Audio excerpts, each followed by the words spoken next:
Hi, I'm Mayor Jerry Bennett from the City of Palos Hills, and again, it's great to be back on Channel 4.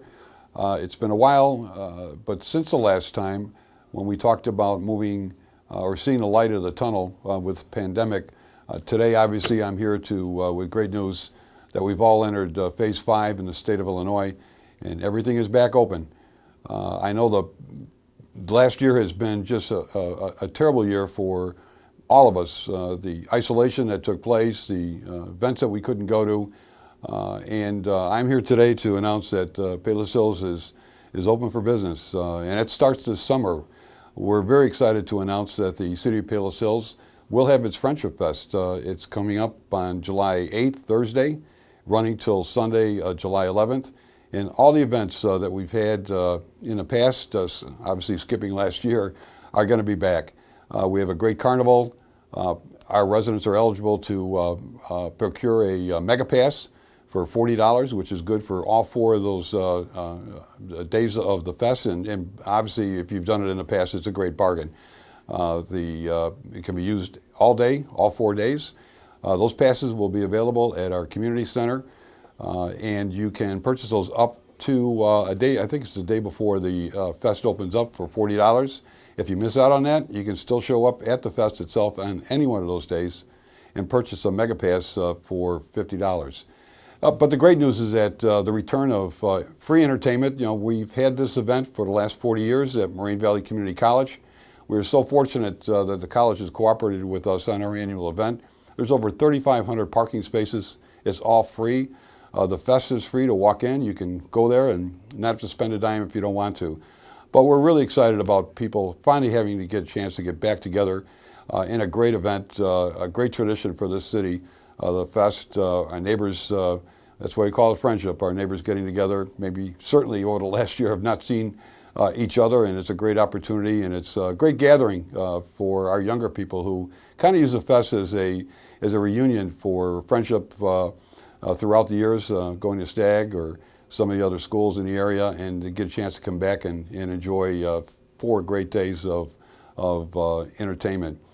This year we have some of the best cover bands in the Chicagoland area. Starting on Thursday night, we have a band called One of These Nights. They're a great Eagles cover band.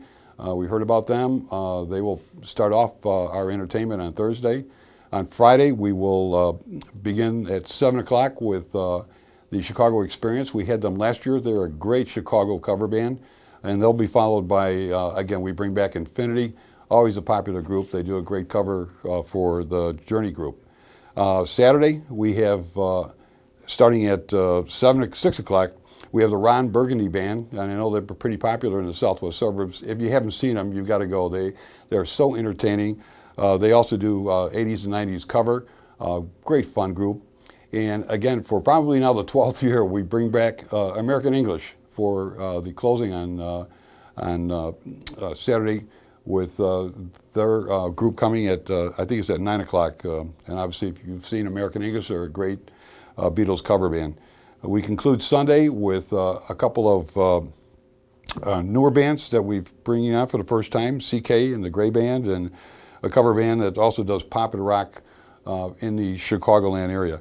Sunday, as always, we conclude our event with a great fireworks show starting at dusk, one of the best in the southwest suburbs. I know it's very popular, and again, because we skipped this event last year, we hope this year's fireworks show is going to be even better than ever. Also on Sunday, during the morning up to early afternoon, we will again have our classic car show, which will be out again. All these events are on the campus of Moraine Valley at 108th and 107th and 88th Avenue. Again, free parking. Please, I know it's been some time that you've been able to get out and enjoy, enjoy this type of festival. So we are so pleased to have this return this year for our citizens. You know, and actually over the last weekend we had a couple of other outdoor events. We had our first movie in the park at the new amphitheater, which is at Bennett Park. And in fact, Saturday we had our open house finally being delayed a year for our new public works building and for our residents to see the 30-acre Bennett Park, which has so many amenities. And again, if you have not been out there, please, it's one of the great outdoor recreational areas that you'll see, a chance to with various exercise equipment that we have there, outdoor exercising equipment. We have 2 trails, both on the east and west sides of the park. We just put in a new playground on the west side of the park. There's public parking there, so please, if you have not been out there, take the kids and take the opportunity to go out and enjoy a beautiful facility. We will also have other events at the amphitheater through the summer. We will announce those either on our website or on the Palos Rec Facebook page, some lecture series or some entertainment that will take place again at the amphitheater. Moving on with other business, the City of Palos Hills just last week went out with our motor fuel tax bid. Our community, along with many in the state of Illinois, are receiving an additional motor fuel tax funds from the state of Illinois, which means that we're able this year to step up our resurfacing program along with sidewalk repair, curb repair, ditch improvements. And we think going forward, we'll be able to do this now annually with an increased funding to do street resurfacing.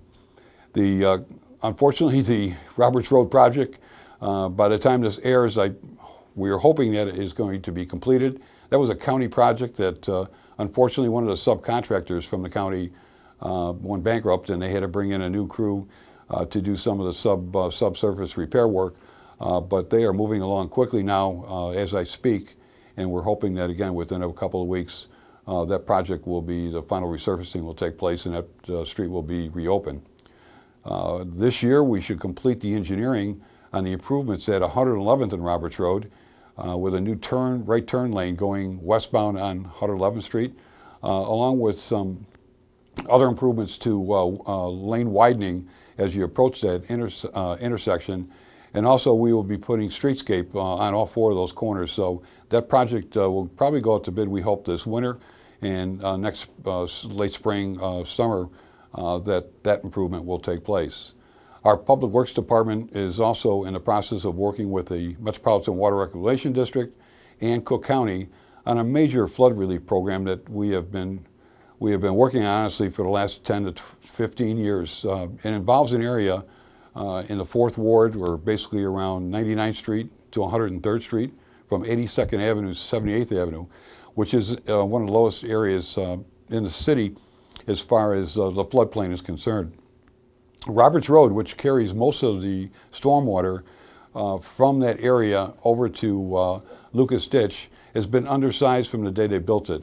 And what the plan is, it's a $10 million project, is to redo in fact, put in 2 60-inch storm pipes that'll run from Roberts Road directly to Lucas Creek, one through 101st Street and another on 103rd Street, to relieve the pressure, that's water pressure that comes into that area and then drain into Lucas Ditch.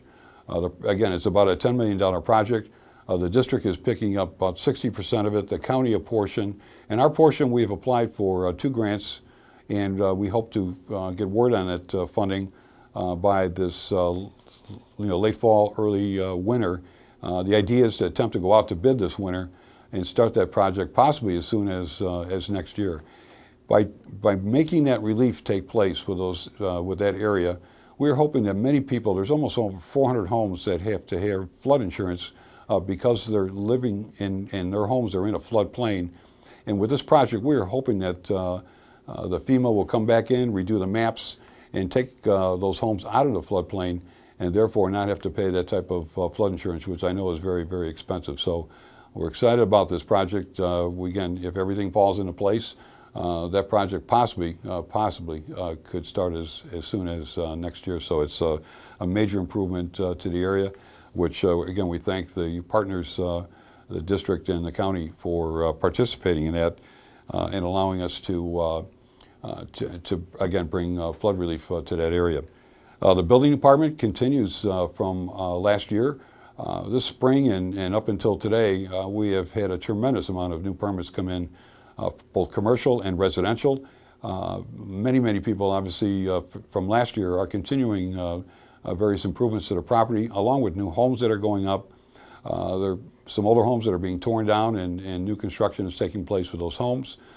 As far as business properties are concerned, Harlem Avenue, we expect this summer to have almost five major projects take place. Three of them are rehab of existing commercial properties. Two would be new. One a 10,000 square foot medical center, and the other is about a 4,000 square foot retail center on Harlem Avenue. Again, this property is basically between Stony Creek and 103rd Street. And you can see right now, if you go down that street, there are two right now that are under major renovations. So we're excited about the investments still taking place on the commercial side in Palos Hills. We have some more projects coming up this summer that may go before the Plan Commission. Those are multiple family developments on 111th Street. And we'll see if the developer's ready to get going. I know it's been a tough year for building, especially because of product shortages and also the cost of those products. But people are still, moving along and trying to make the necessary improvements they can, being able to afford a continuing increase in prices. So again, we appreciate the investment that's taking place in our community, both commercial and residential. We also are about a month and a half away from the completion of Southwest Central Dispatch. It's being moved here from Palos Heights to Palos Hills on 95th Street at approximately 89th Avenue. In fact, the address is going to be 8911, which happened to work out with, but anyway, if you've driven down 95th Street, it's a beautiful building. It's almost an $8 million investment, of which Southwest Central over the years. I've been fortunate to be chairman of that organization, co-founder and chairman since its beginning, and we saved our money over the years, and that project is being built with no loan, no debt. In fact, we also got word last year that the state of Illinois is going to give us a $2 million grant to underwrite the cost of that building. But when completed, it will be the state-of-the-art 911 communications center in the entire Chicago metro area.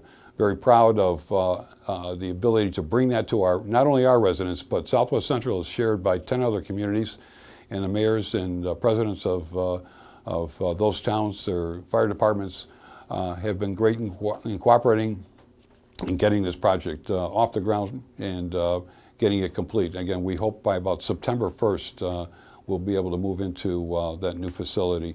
And again, it's going to be a great asset to all of us in the Southwest suburban community. The police department, again, we continue to have one of the lowest crime rates in the state of Illinois. Our men and women do a great job. And in fact, we are joining, as we have now for the last 4 years, many other towns. On Wednesday, August 3rd, is National Night Out, which is an opportunity to recognize your local police department. We have a community event at the Palos Town Square next to the community center. And it's a great evening event. We have all kinds of entertainment for the kids. We have free refreshments, a lot of handouts that, in fact, the first 250 kids that will be there, I know our chamber is working with us on handouts for getting back to school, supplies and equipment. But most importantly, our police department will have various equipment out there to show our residents what's involved in some of the operations of the department. Again, they'll have all kinds of handouts to help us, or help our residents, understand some of the problems, whether it's simple things like, showing you how to put a seat in a car for a child, to answering questions about the community and community policing. Great interaction. It's been fantastic in the past. So again, we hope you mark your calendars for August 3rd. Again, starting probably about 6:30 for a couple hours at our town square for National Night Out. Finally, I guess I wanted to say to our residents, thank you. Thank you last 2 months ago for re-electing me to my 11th term as mayor of the city of Palos Hills. And doing it overwhelmingly, I'm just again honored and respectful of your voices. I continue to pledge to you my commitment to making the city of Palos Hills a better place, a quality of life place that all of us can be proud to live in. again, with finishing up some amenities this year with a park and public works building, we have more on the drawing boards to make improvements, again, whether it's recreational, whether it's improving our police department or servicing our residents through the other aspects of public works or building. We're here for you. And again, I pledge to continue to work in that direction and making Palos Hills the best in the Southwest is a place to live, to work, and to enjoy all of our quality of life. With that being said, again, I ask you to please join us on July 8th to the 11th for our Palos Hills Friendship Fest. It's been tucked away for a year and a half, and I know people are excited. Finally, if I've been asked any question at all over the last 6 months, it's been, are we going to have the fest this year? Well, we are, and it's going to be a great, again, opportunity for you to get out, enjoy your neighbors, enjoy some relaxation, some great entertainment, all free. And with that in mind, I thank you. I thank Channel 4, and God bless you all. Hopefully, we'll see you at the fest. Thank you.